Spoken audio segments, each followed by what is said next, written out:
วันที่1 เดือน6เป็นวันหยังวันเล็กน้อยเด้อวันพ่อพวกเจ้าแล้วมือนี้นะเช้าขนมมาให้เด้ออยู่ในเมืองวันที่1 เดือน6เป็นวันเล็กน้อยพวกโลกทั่วโลกเป็นวันเล็กน้อยพวกเจ้าเคยจัดบ่เคยจะเถื่อวันไหนบ้างแต่เล็กน้อยนี่ปกติวันที่1 เดือน6ใครได้กินขนมยังบ่เพราะว่านี่โบเกี่ยวของกับผักส่วนทุกสลาโบได้เกี่ยวของกับเมืองกับโครงการยังเด้อตัวนี้เป็นของบุคคลของของเราเองของข่อยนี่แหละขอเป็นคนระดมมากนี่นอกลงมานี่เป็นของบุคคลเองเนาะเราระดมขึ้นโบเป็นของข่อยผู้เดียวขึ้นแล้วก็โบเป็นของนี่อันนี้ที่น้ำสื่อของกินเฮ็ดข้าวผัดสื่อกลุ่มทะเลเคยกินบ่กลุ่มทะเลมาลูกเคยกินบ่กลุ่มทะเลบ่เคยกินบ่กลุ่มทะเลบ่เคยยากบ่ยากไป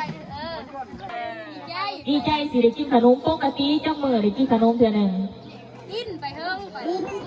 โอ้ยช่วยไม่รู้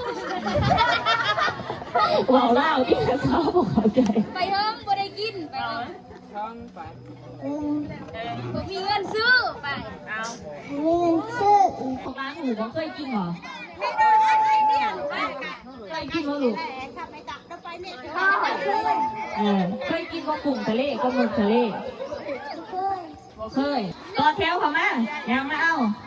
ขอบใจบ่เบิ่ง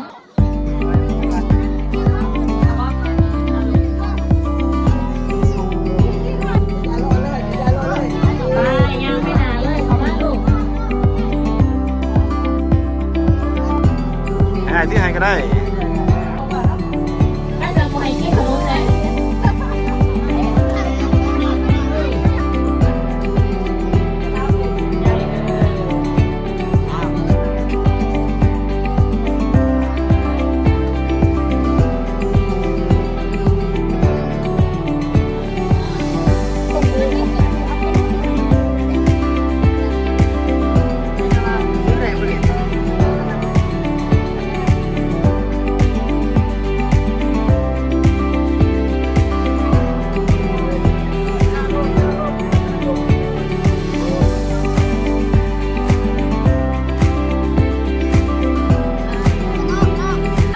เอาบ่ดังๆพร้อมบ่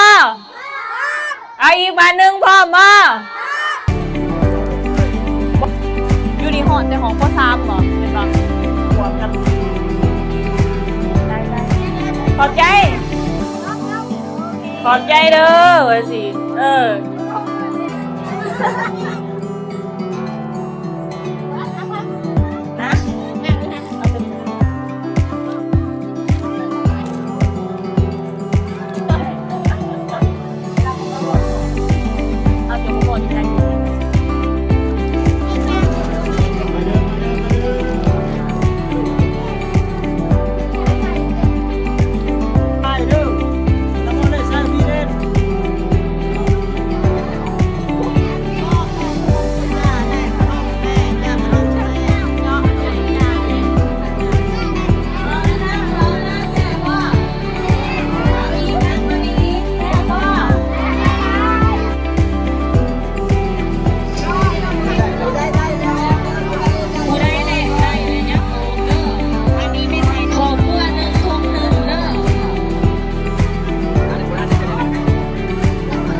เจ้านาให้น้าเช้ามาอีกบ่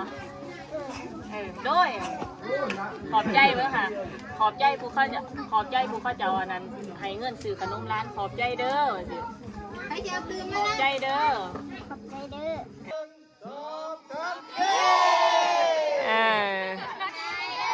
อีกบาทหนึ่ง1 2 3บ๊ายบาย